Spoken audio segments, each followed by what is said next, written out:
Salut à toi l'amoureux du bricolage. On se retrouve aujourd'hui pour une nouvelle combine, pour une nouvelle astuce.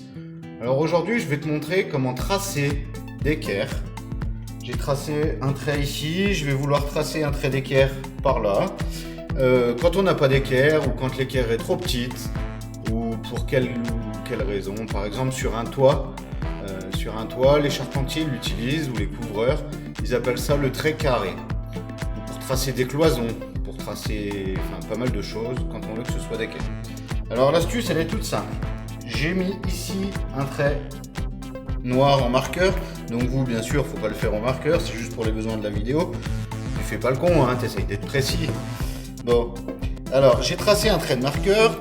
Ici je me suis fait un petit trou et un autre petit trou.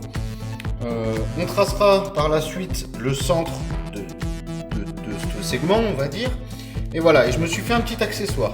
Alors ce petit accessoire c'est un tasseau tout simple, avec une vis ici qui va se loger dans les deux trous, et au bout un crayon. La distance là est peu importante, il suffit juste de prendre une distance assez longue pour que ce soit relativement précis. Plus tu prendras long, plus tu seras précis. Alors je te montre ça tout de suite. Il suffit de loger la vis dans le petit trou, de faire un arc de cercle. Voilà, on a fait un arc de cercle.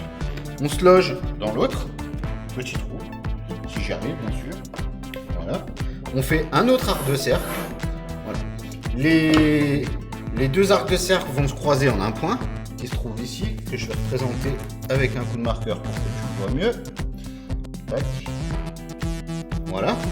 Ici, on va tracer le centre de ces deux trous. Donc voilà, j'avais pris à peu près un multiple pour que ce soit simple à tracer.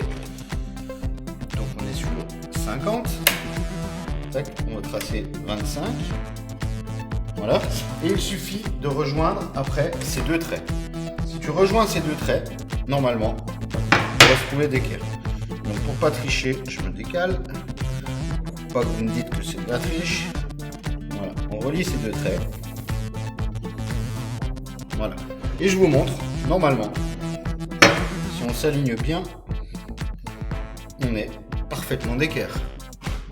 Voilà. On se retrouve tout de suite pour une deuxième astuce pour tracer. Mais avant toute chose, on se fait couler un petit café. Voilà, donc on se retrouve après ce petit café. Donc pour la deuxième méthode, on va s'inspirer de Pythagore. C'est une chose que dans le bâtiment, beaucoup de monde connaît. Alors, j'ai représenté de nouveau un petit segment, une petite droite. Alors, on va dire qu'on veut tracer d'équerre à cet endroit par rapport à la droite. Alors, le truc est tout simple. Tout ce qui est par rapport à 3, 4, 5 correspond à un angle droit. Je m'explique. Il va falloir tracer d'un côté un multiple de 3, de l'autre, donc ici. De l'autre côté, un multiple de 4, par là. Et l'hypoténuse, le grand côté, sera un multiple de 5. À l'intersection, ici, on va avoir l'angle droit. Donc si vous voulez, sur une pièce par exemple, il faudra prendre 3 mètres, 4 mètres, 5 mètres, du moment que c'est un multiple de 3, 4 et 5. Donc nous ici pour la vidéo, on va prendre 30 cm ici. Allez, je vais essayer d'être précis. 30 cm, voilà. Ici on va prendre 40 cm. Voilà. 40 cm. Et ici, on va mettre 50 cm.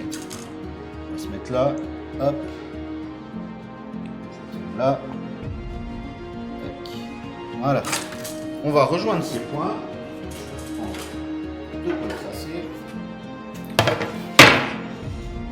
Tac. Voilà.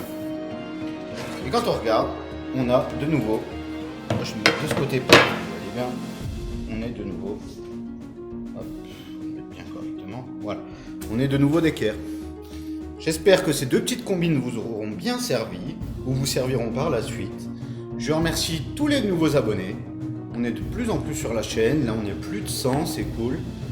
Ça, la chaîne vit, j'ai plein de commentaires positifs, ça me fait super plaisir. À bientôt pour une nouvelle vidéo. À bientôt, bisous bisous.